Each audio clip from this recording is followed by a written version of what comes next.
अस्सलाम वालेकुम my dear students, उम्मीद है कि आप सब ठीक होंगे। हम पढ़ रहे हैं मैनेजरियल अकाउंटिंग, चैप्टर नंबर 21 है ग्रॉस प्रॉफिट एनालिसिस। आज हमारे पास लेक्चर नंबर 6 और एक्सरसाइज नंबर भी हम बुक से 6 जो है वो डिस्कस करेंगे।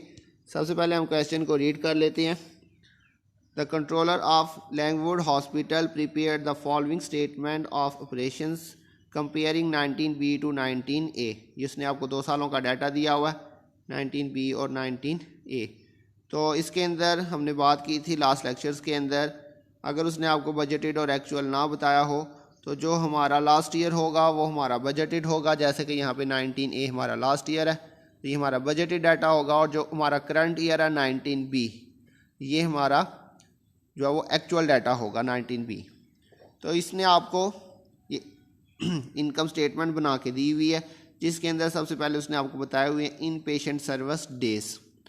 तो ये यहाँ पे उसने आपको यूनिट्स में नहीं बताया हुआ, ये हॉस्पिटल का डाटा, तो इसलिए उसने आपको यूनिट्स की जगह पे यहाँ पे सर्विस डेज बताए हुए हैं।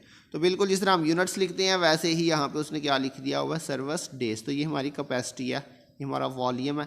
उसके बाद पेशेंट सर्विस रेवेन्यू, ये हमारी जैसे हम सेल लिखते हैं इनकम स्टेटमेंट के अंदर, तो यहाँ पे उसने आपको सर्विस रेवेन्यू दिया हुआ है 19A का भी और 19B का भी।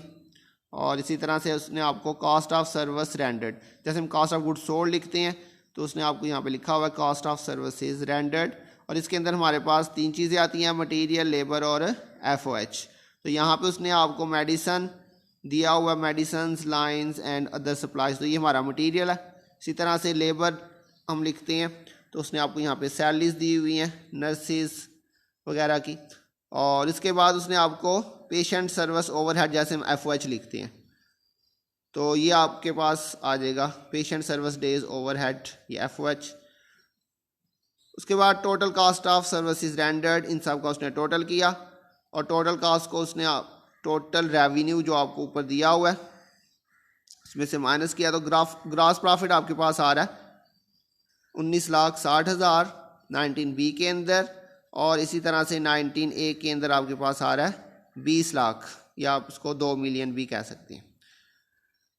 तो उसके बाद एडमिनिस्ट्रेटिव एक्सपेंसेस ने आपको दिए हुए हैं 2,13,000, और 19A के अंदर उसने आपको दिए हुए हैं 1,08,00,000। तो ग्रॉस प्रॉफिट में से ये एक्सपेंसेस हमने माइनस किए, तो आपके पास excess of revenue over expenditure, या फिर आप इसको नेट इनकम या नेट लॉस कह सकते हैं। तो 19B के अंदर आपको नेट लॉस हो रहा है 53,000 का, जबकि 19A के अंदर आपको 2 लाख का प्रॉफिट हो रहा है। रिक्वायरमेंट के अंदर उसने आपसे पूछा हुआ है N analysis of the gross profit, तो ये इसमें उसने थोड़ी सी नई चीज़ पूछी हुई है। इससे पहले हमने जितने भी पीछे क्वेश्चन किए हैं उनके अंदर वो आपसे डायरेक्टली पूछता था sale price variance, cost price variance, sale volume variance, cost volume variance. लेकिन यहाँ पे उसने आपको कहा हुआ कि analysis of the gross profit. तो जब आपसे कहेगा analysis of the gross profit तो इसमें हमें थोड़ा सा एक्स्ट्रा कुछ काम करना पड़ेगा। तो इसके अलावा उसने कहा हुआ है आपने ग्रॉस प्रॉफिट एनालिसिस करना है, उसके अंदर आपने क्या क्या चीज़ें शो करनी है, including the revenue rate price. ये बिल्कुल वही जिस तरह हम लास्ट क्वेश्चन के अंदर करते थे सेल प्राइस वेरिएंस, उसने यहाँ पे बस चूँकि ये हॉस्पिटल है तो उस वजह से उसने यहाँ पे थोड़ी सी रिक्वायरमेंट के अंदर भी चेंज किया हुआ है। रेवेन्यू रेट वेरिएंस मतलब सेल प्राइस वेरिएंस ही है, वही फार्मूला आप लगाएंगे। रेवेन्यू वॉल्यूम वेरिएंस, ये सेल वॉल्यूम वेरिएंस का फार्मूला लगेगा। Cost price variance, cost volume variance, ये तो बिल्कुल वही उसने नाम दे दिए हैं। इसके बाद रेवेन्यू मिक्स वेरिएंस, तो ये सेल मिक्स वेरिएंस है। और इसी तरह से फाइनल रेवेन्यू वॉल्यूम वेरिएंस मतलब फाइनल सेल वॉल्यूम वेरिएंस। तो इस तरह का हमारे पास लास्ट पास पेपर्स के अंदर भी क्वेश्चन आया हुआ है जिसमें उसने यही वर्ड्स यूज़ किए हुए हैं। अच्छा, यहाँ पर एक और चीज़ जो है वो आपने देखी होगी, यहाँ पे उसने आपको सिर्फ एक ही जो है ना वो डाटा दिया हुआ। यहाँ पे आपके पास प्रोडक्ट्स के अंदर 2 प्रोडक्ट्स नहीं है, सिर्फ उसने आपको 19A का डाटा दिया और 19B का डाटा दिया हुआ। तो यहाँ पे 2 प्रोडक्ट्स भी हमारे पास नहीं है, ये भी इसमें थोड़ा सा नया पॉइंट है। तो ये हम पहले अपना टेबल अरेंज कर लेते हैं। टेबल के अंदर देखिएगा आपके पास है जी सर एक्चुअल सर्विस रेट, ये वाला। तो ये वही है जो हम लिखते थे sale price, actual sale price, उसी का उसने यहाँ पे चूँकि डाटा चेंज किया हुआ है इसलिए हम एक्चुअल सेल प्राइस की जगह पे यहाँ पे क्या लिख रहे हैं, एक्चुअल सर्विस रेट। तो ये कैसे आएगा, तो आपके पास टोटल रेवेन्यू, टोटल सेल कितनी है, यहाँ पे ये दी हुई है आपके पास 13,08,60,000। इसको आपने टोटल जो आपके पास इन पेशेंट सर्विस डेज हैं ये वाले 3,30,000, तो इसके ऊपर आपने डिवाइड करना है। ये यहाँ पे मैंने वर्किंग शो की हुई है। तो ये आपके पास एक्चुअल सर्विस रेट मतलब एक्चुअल सेल प्राइस आ जाएगी 42। तो ये भी इसमें थोड़ा सा नया पॉइंट है, उसने आपको ये पर यूनिट में नहीं दिया हुआ, ये हमें खुद से निकालना पड़ेगा।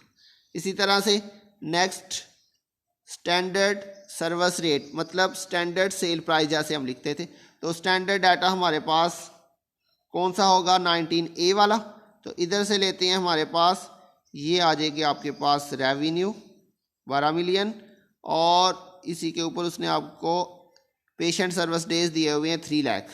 तो ये हम इसको डिवाइड करेंगे टोटल रेवेन्यू को टोटल पेशेंट सर्विस डेज के ऊपर, तो ये आपके पास स्टैंडर्ड सर्विस रेट आ जाएगा। ये आपका स्टैंडर्ड सेल प्राइस जैसे हम लिखते थे लास्ट क्वेश्चन के अंदर। इसी तरह से आपके पास एक्चुअल सर्विस कास्ट, जैसे हम एक्चुअल कास्ट प्राइस लिखते थे, तो ये आपके पास एक्चुअल कास्ट प्राइस कैसे आएगी, तो ये आप देख लीजिएगा। यहाँ से आपके पास 19B, ये चूँकि आपका एक्चुअल डाटा एक्चुअल कंसीडर होगा 19B, तो इसमें से देख लें आपके पास टोटल एक्चुअल कास्ट कितनी आ रही है। तो टोटल कास्ट आपके पास ये आ रही है 11,09,00,000, और इसको आपने ये एक्चुअल सर्विस डेज जो हैं 3,30,000 इस पर डिवाइड किया। ये आपके पास वर्किंग की हुई है यहाँ पे मैंने, तो ये आपके पास आ जाएगा 36.0606। तो ये पॉइंट के बाद काफ़ी ज़्यादा वैल्यूज़ आ रही हैं, तो आपने पॉइंट के बाद 4 तक ले लेनी है, तो फिर हमारा आंसर जो है वो एक्यूरेट आएगा। इसी तरह से स्टैंडर्ड सर्विस कास्ट, ये हम लेते थे स्टैंडर्ड कास्ट प्राइस, तो यहाँ पर उसने इसको क्या यहाँ पे इसको हम लिखेंगे स्टैंडर्ड सर्विस कास्ट। तो ये आपके पास कैसे आएगी, तो स्टैंडर्ड डाटा आपके पास 19A का, तो 19A के अंदर देखिए आपके पास टोटल कास्ट है 10 मिलियन, और टोटल जो आपके पास स्टैंडर्ड यूनिट्स यहाँ पे आएंगे वो 3 लाख आएंगे। तो ये हमने इसको डिवाइड किया, तो ये आपके पास रेट कितना आ गया 33.333। ये भी पॉइंट के बाद काफ़ी ज़्यादा वैल्यूज़ आ रही हैं, इसलिए आपने इतना ही लिख लेना। उसके बाद यहाँ पे हम लिखते थे एक्चुअल यूनिट सोल्ड, लेकिन यहाँ पे यूनिट्स में नहीं है, डेज में डाटा दिया हुआ है, तो यहाँ पे हम लिखेंगे एक्चुअल सर्विस डेज। तो ये जो हमारे पास दिया हुआ है 3,30,000, ये हमारे पास इधर से आ गया। और इसी तरह से हम लेंगे स्टैंडर्ड सर्विस डेज, ये हमारे पास स्टैंडर्ड यूनिट सोल्ड जो आते थे, ये कहाँ से आएंगे, ये हमारे पास स्टैंडर्ड है 19A, तो ये 3 लाख हमने यहाँ से लिख लिया।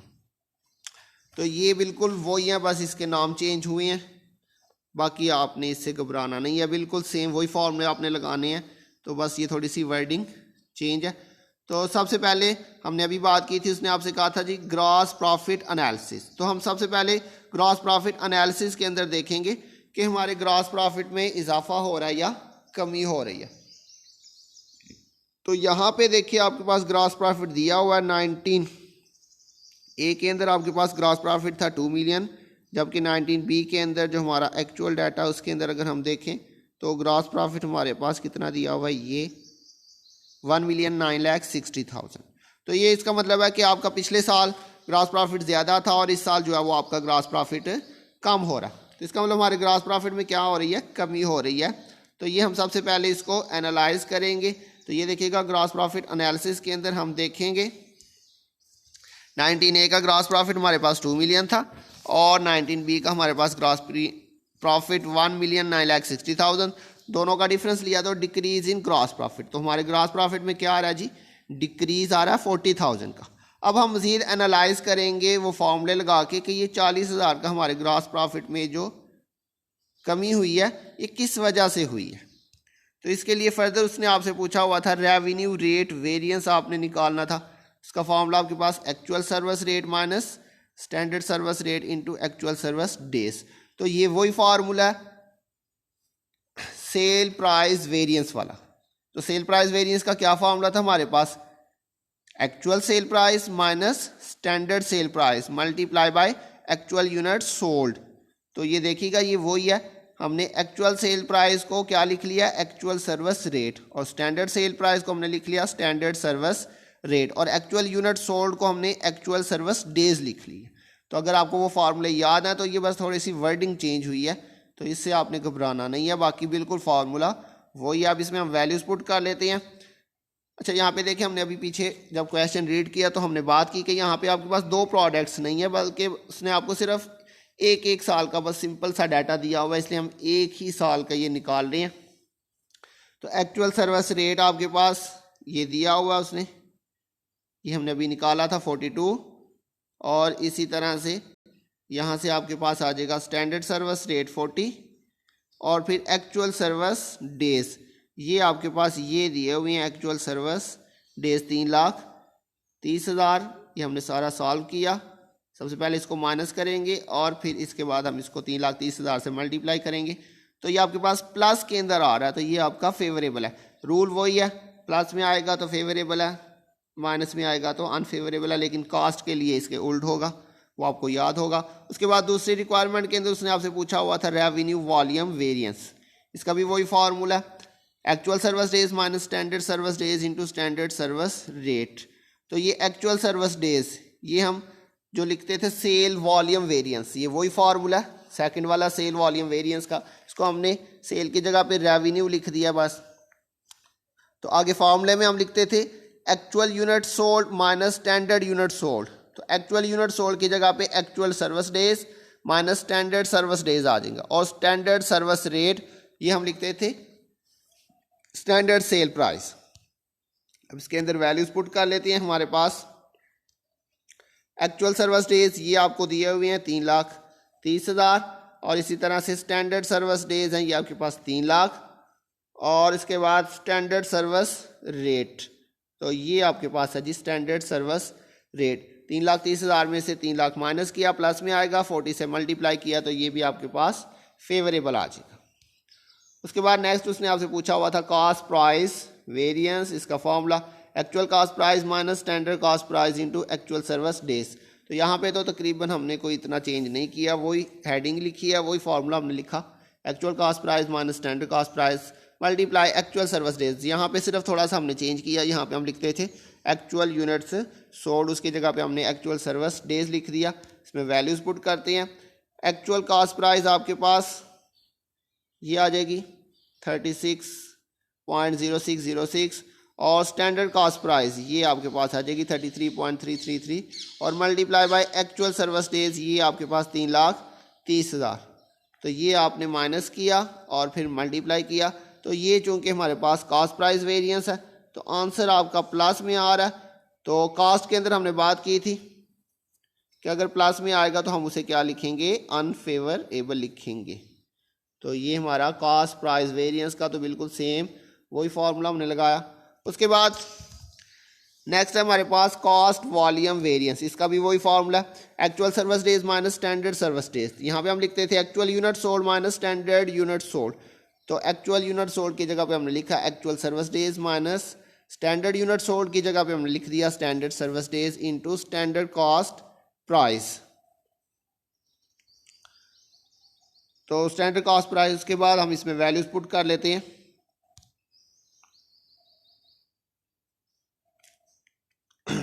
एक्चुअल सर्विस डेज आपके पास ये आ जाएंगे 3,30,000, और स्टैंडर्ड सर्विस डेज आपके पास ये आ जाएंगे 3 लाख, और स्टैंडर्ड कॉस्ट प्राइस आपके पास ये दी हुई है नंबर 4 के ऊपर, ये हमने माइनस किया मल्टीप्लाई किया, तो ये भी आपके पास प्लस में आंसर आ रहा है। तो चूंकि ये भी कॉस्ट वॉल्यूम वेरिएंस है तो इसलिए प्लस में आएगा, तो हमने यहाँ पे क्या लिख दिया, अनफेवरेबल। उसके बाद नेक्स्ट उसने आपसे पूछा हुआ था रेवेन्यू मिक्स वेरिएंस, तो ये आपका सेल मिक्स वेरिएंस ही है। तो इसके अंदर चूंकि हमारे पास एक ही प्रोडक्ट है तो यहाँ पर ये पॉइंट याद रखिएगा, सेल मिक्स वेरिएंस के अंदर एक्चुअल सर्विस डेज तो ये आपके एक्चुअल यूनिट सोल्ड, और स्टैंडर्ड मिक्स सर्विस डेज ये हम लास्ट क्वेश्चन के अंदर स्टैंडर्ड मिक्स पहले कैलकुलेट करते थे फिर उसकी वैल्यू पुट करते थे। लेकिन याद रखिएगा अगर आपके पास सिर्फ एक ही प्रोडक्ट हो तो उसके अंदर जो स्टैंडर्ड मिक्स है तो जो आपका एक्चुअल होगा वही आपका स्टैंडर्ड मिक्स भी यही होगा। मैं दोबारा से इस पॉइंट को रिपीट कर देता हूँ। अगर आपके पास एक ही प्रोडक्ट है तो उस सूरत में जो आपका एक्चुअल डाटा होगा, एक्चुअल यूनिट सोल्ड होंगे या एक्चुअल सर्विस डेज होंगे, वही आपका स्टैंडर्ड मिक्स भी होगा। इसमें हमें जो है वो स्टैंडर्ड मिक्स का फॉर्मूला लगा के निकालने की ज़रूरत नहीं है, क्योंकि सिर्फ एक ही प्रोडक्ट, अगर 2 प्रोडक्ट हो, 3 हो, 4 हो, तो फिर आपने उन्हीं फार्मूलों की मदद से पहले स्टैंडर्ड मिक्स निकालना है, फिर उसकी यहाँ पे वैल्यूज़ पुट करनी है। तो मुझे उम्मीद है कि आपको ये पॉइंट समझ आ गया होगा कि अगर आपके पास सिर्फ एक ही प्रोडक्ट है तो जो आपके पास एक्चुअल होगा वही आपका स्टैंडर्ड मिक्स भी होगा। तो दोनों सेम आ रहे हैं। उसके बाद एवरेज स्टैंडर्ड ग्रॉस प्रॉफिट, तो इसको देखते हैं कैसे हमारे पास आ रहा है एवरेज स्टैंडर्ड ग्रॉस प्रॉफिट। तो एवरेज स्टैंडर्ड ग्रॉस प्रॉफिट का क्या फॉर्मूला था, स्टैंडर्ड सेल प्राइस, तो यहाँ पे लिखा हुआ है स्टैंडर्ड सर्विस रेट, और उसमें से माइनस करेंगे स्टैंडर्ड सर्विस कॉस्ट। तो ये हमारे पास 40 में से ये 33.333 माइनस करेंगे तो ये आपके पास आ रहा है 6.6667। तो 3,30,000 में से 3,30,000 माइनस करेंगे, चूँकि ज़ीरो आ जाएगा, मल्टीप्लाई करेंगे तो फिर हमारे पास आगे ज़ीरो ही आंसर आ जाएगा। तो ये इसमें थोड़ा सा नया पॉइंट था। उसके बाद नेक्स्ट उसने आपसे पूछा हुआ फाइनल सेल वॉल्यूम वेरिएंस या फाइनल रेवेन्यू वॉल्यूम वेरिएंस। यहाँ पे आप चेंज कर लीजिएगा, मैंने यहाँ पे सेल लिख दिया, यहाँ पे आप रेवेन्यू लिख दीजिएगा। तो फॉर्मूला हमारे पास था इसका टोटल एक्चुअल यूनिट सोल्ड, तो उसकी जगह पे हमने यहाँ पे लिख दिया total actual service days, minus total standard unit sold, तो उसकी जगह पे हमने यहाँ पे लिखा total standard service days multiply by average standard gross profit. तो अब इसमें हम वैल्यूज पुट करते हैं, टेबल में से देखते हैं टोटल एक्चुअल सर्विस डेज। तो इसमें चूंकि हमारे पास एक से ज़्यादा अगर प्रोडक्ट्स होती तो हम उनको प्लस कर लेते, लेकिन एक ही यहाँ पे उसने आपको डाटा दिया हुआ है, इसलिए यही हमारा एक्चुअल सर्विस डेज टोटल आ जाएगा, और इसी तरह से यही हमारा टोटल स्टैंडर्ड सर्विस डेज भी आ जाएगा। और एवरेज स्टैंडर्ड ग्रॉस प्रॉफिट वही जो हमने अभी पीछे निकाला, इसमें से हमने ये आपके पास है स्टैंडर्ड सर्विस रेट, इसमें से आपने स्टैंडर्ड कॉस्ट को निकाला, तो ये आपके पास आ जाएगा ये वाला। तो ये सारा हमने माइनस किया, मल्टीप्लाई किया, तो ये आपके पास 2 लाख जो है वो प्लस में आ रहा है। तो ये इसके लिए इसका मतलब आपके पास फेवरेबल आ रहा है। तो ये हमारे पास 6 चीज़ें कैलकुलेट हो चुकी हुई हैं। तो इसके अंदर उसने आपको कहा था आपने ग्रॉस प्रॉफिट एनालिसिस करना है। तो जब आपको ग्रॉस प्रॉफिट एनालिसिस कहेगा तो इसके अलावा थोड़ा सा आपको मज़ीद काम करना पड़ेगा। नेक्स्ट क्वेश्चन में भी ये पॉइंट आएगा, तो ये आपने याद रखना है। लास्ट क्वेश्चन के अंदर उसने आपसे डायरेक्टली ये रिक्वायरमेंट पूछी हुई थी, लेकिन इस क्वेश्चन के अंदर उसने आपको कहा था कि ग्रॉस प्रॉफिट को एनालाइज भी आपने करना है। तो जब आपको ग्रॉस प्रॉफिट एनालाइज करने के लिए आपको कहे तो उसके बाद आपने ये थोड़ा सा आगे मज़ीद वर्किंग करनी है, रिकैपिचुलेशन। तो इसका मतलब क्या होता है, समरी, मतलब जो भी आपने पीछे वर्किंग की है ये हम सारी की सारी उसकी समरी है। इसमें आपके पास आएगा gain due to increase revenue rate 6,60,000, loss due to increase cost price 9 lakh, और gain due to increase in service days. तो इन सब का हमने प्लस माइनस किया, तो ये आपके पास total decrease in gross profit 40,000। तो ये आपने देखा होगा हमने स्टार्ट में 40,000 का डिफरेंस निकाला था। तो ये देखिए हमने इसको एनालाइज किया तो वो 40,000 ही आ रहा है। अच्छा, अब ये वैल्यूज़ कहाँ से आई हैं, ये हमने कैसे लिखा, ये आपको मैं अभी समझा देता हूँ। थोड़ा सा आपने जो है वो इससे परेशान नहीं होना। आपने फर्स्ट रिक्वायरमेंट के अंदर रेवेन्यू रेट वेरिएंस निकाला, उसका आपके पास आंसर आ रहा था 6,60,000, ये फेवरेबल आ रहा था हमारे पास। तो फेवरेबल का मतलब होगा यहाँ पे गेन, फेवरेबल का मतलब गेन। अच्छा, अब यहाँ पे ये ज़रा देखते हैं हम कि ये हमारे पास गेन हो कैसे रहा। ये देखिएगा रेवेन्यू रेट वेरिएंस, ये हमारे पास था 42 एक्चुअल और ये 40 था हमारे पास स्टैंडर्ड रेट। तो अब यहाँ पे देखिए हमने सेट किया था स्टैंडर्ड रेट 40, लेकिन हमारी जो एक्चुअल सेल प्राइस है, जो हम चीज़ सेल कर रहे हैं, हमने कहा था 40 में सेल होगी, लेकिन हमने एक्चुअली कितने में सेल की, हमने 42 में सेल कर दिया। तो ये जो आपको 6,60,000 का फेवरेबल आ रहा है, फेवरेबल का मतलब ये आपको गेन हो रहा है। तो ये गेन असल में किस वजह से हो रहा है, ये इस वजह से हो रहा है कि आपने कहा था 40 में सेल करेंगे, लेकिन आपने सेल किया 42 के अंदर। तो ये 6,60,000 इधर से आया ये, और ये हमने गेन किधर से लिखा, ये इधर फेवरेबल लिखा हुआ है। तो अगर फेवरेबल होगा तो हम उसे क्या लिखेंगे, गेन। और ये गेन हुआ किस वजह से, क्या लिखा हुआ है बच्चों, ये देखिए ज़रा, लिखा हुआ है gain due to increase in revenue rate. क्या लिखा हुआ है, gain due to increase in revenue rate. तो ये रेवेन्यू रेट देखें यहाँ पे कितना था, 40, ये वाला, लेकिन हमारा जो रेट है वो 40 से बढ़ के क्या हो गया, 42। तो ये देखिए 6,60,000, ये उसने आपको जो हमने कैलकुलेट कर लिया था 6,60,000, तो ये किस वजह से इंक्रीज हुआ, due to increase revenue rate, 40 से बढ़ के 42 हो गया। मुझे उम्मीद है ये आपको क्लियर हो गया होगा। तो ये आपने जो नीचे मैं लिख रहा हूँ दोबारा से, ये जब आपने लिखना है तो आपने इसको दोबारा से नहीं लिखना, क्योंकि अब हम पीछे स्लाइड में नहीं जा सकते, इसलिए मैंने यहाँ पे दोबारा से नीचे वही वैल्यूज़ लिख दी हैं।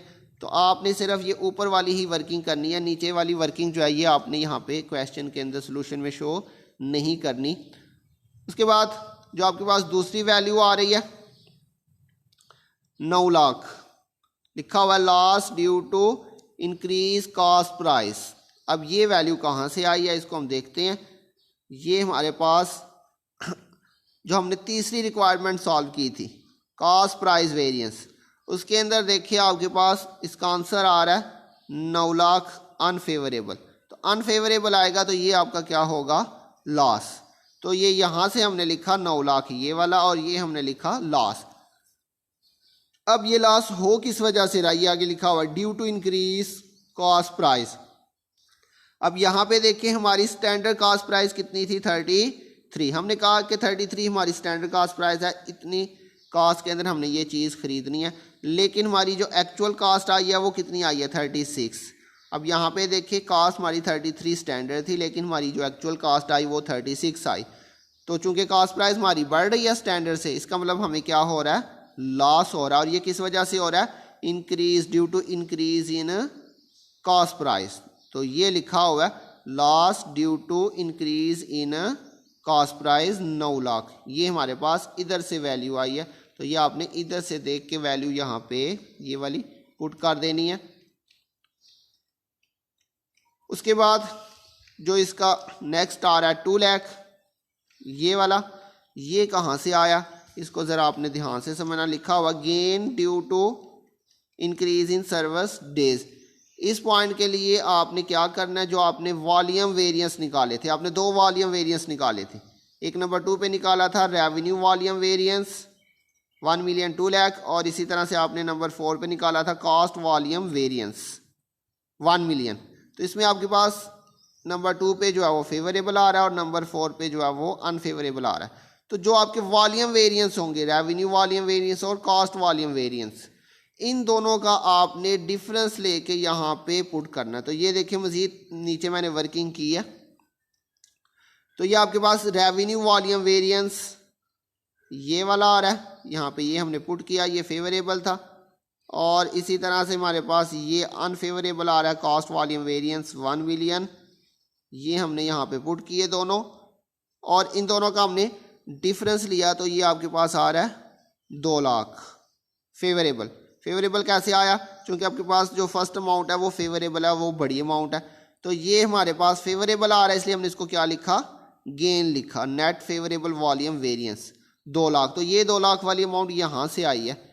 अब यहाँ पे लिखा हुआ gain due to increase in service days, ये लिखा हुआ गेन ड्यू टू इंक्रीज। ये जो 2 लाख का हमें गेन हुआ ये किस वजह से हुआ, लिखा हुआ due to increase in service days. तो यहाँ पे देखें हमारे जो स्टैंडर्ड सर्विस डेज थे वो थे 3 लाख, ये दोनों में सेम है। स्टैंडर्ड सर्विस डेज हमारे कितने थे, 3 लाख, जबकि हमारे जो एक्चुअल सर्विस डेज आ रहे हैं वो कितने आ रहे हैं, 3,30,000। अब देखिए हमने 3 लाख जो है वो 3 लाख डेज हमने काम करना था, लेकिन हमने जो एक्चुअल काम किया वो हमने 3,30,000 जो है वो डेज काम किया। तो अब हमारे पास गेन हो रहा है किस वजह से, क्योंकि हमने ज़्यादा दिन काम कर लिया।